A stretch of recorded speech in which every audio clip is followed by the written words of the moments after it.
غواړو په دې ځای کې 10a-3 له دې راکړل شوي پولینومیل سره ضرب کړو.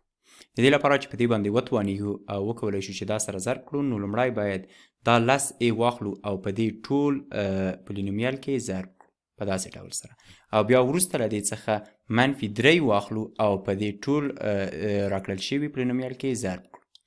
نو لومړی به راشو او دا به په جلا ډول ولیکو. دلته لرو 10a ضرب 15a مربع جمع 9a منفي 1. دا یوه برخه شوه، او د دې بلې برخې ته که چیرې راشو دلته -3 لرو. -3 ضرب 15a مربع جمع 9a منفي 1. دا یې بله برخه شوه. اوس به راشو او دا به سره ضرب کړو.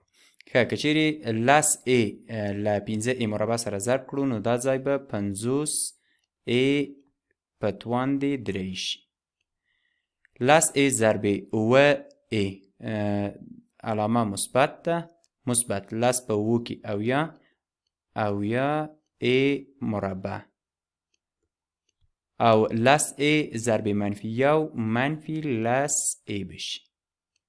دا ځل به راشو او دا خوا به ضرب کړو. دا ځای که چیرې ضرب کړو، نو -3 ضرب 15 منفي 15 کېږي. -15a مربع -3 ضرب 9a، دا به -21a شي، او -3 ضرب -1 مساوي کېږي له -3 سره.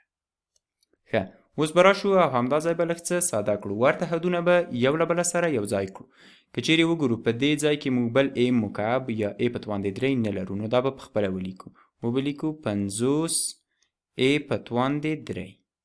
که چیرې a مربع ته وګورو، نو a مربع دلته هم لرو او په دې ځای کې هم لرو، او یا a مربع منفي 15a مربع مساوي کېږي له -55a مربع سره. 55a مربع.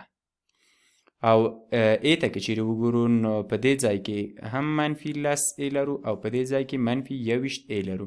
نو که چیرې دا سره یو ځای کړو، دا به -11a شي. او په پای کې که چیرې وګورو دلته یوازې -3 لرو، نو -3 به پخپله ولیکو جمع 3. په ټوله کې دا زموږ او تاسې ځواب شو.